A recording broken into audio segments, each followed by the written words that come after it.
Alright everyone, welcome back with another review, and this time we're going to be covering the 1980s horror comedy classic that is The Lost Boys, directed by Joel Schumacher and starring a slew of 80s stalwarts, including Kiefer Sutherland, Corey Feldman, Corey Haim, Jamie Gretz, Jameson Alexander, Jason Patric, and Kiefer Sutherland. What can I say about this movie? This is a fun movie. This movie is fun. This is a fun movie to watch. It's got that classic 1980s aesthetic to it. I like Joel Schumacher's visual style. I've always respected him as a director, even if a lot of his movies are questionable. The man does have a good visual eye. I'll give him that. He has a very good visual eye, and he's a very talented director. The guy knows how to get the most out of his shots. I give him that. And in this movie's covered with a lot of Joel Schumacher isms, and it meshed with the background of 1987, including with the cast. We got Kiefer Sutherland, as I said, who plays David, who's like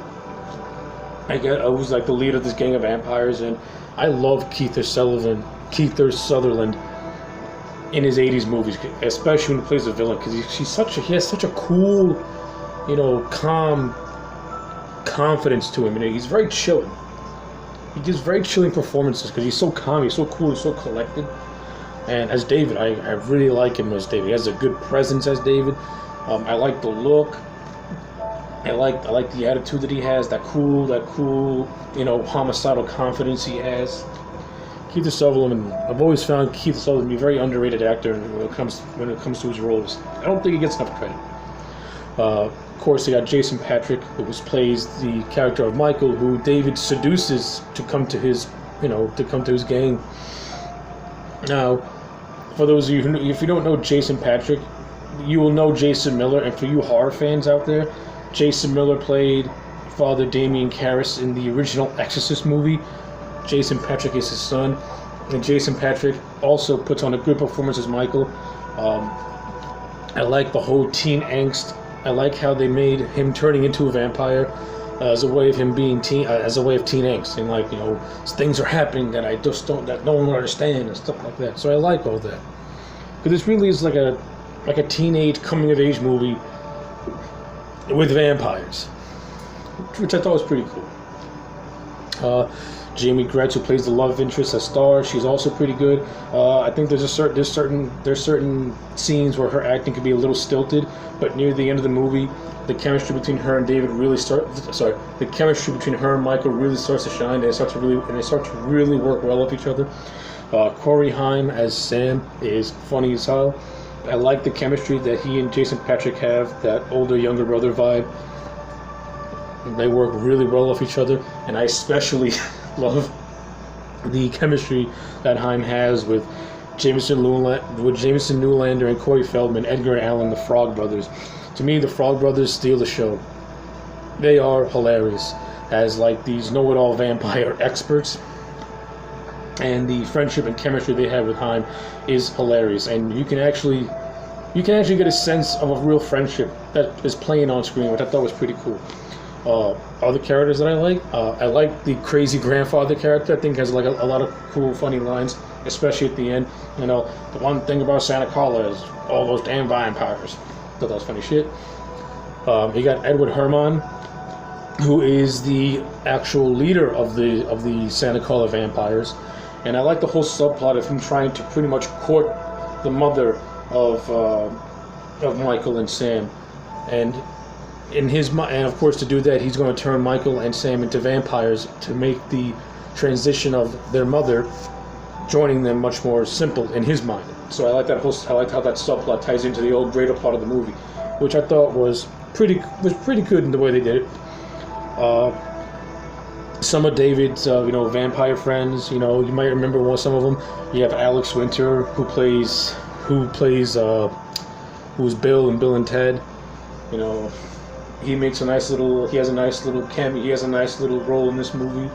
And you got the other vampires are also pretty good, but to me, Alex Winter's the ones that stand out the most out of all of them, because I'm more familiar with him than I am with the other ones.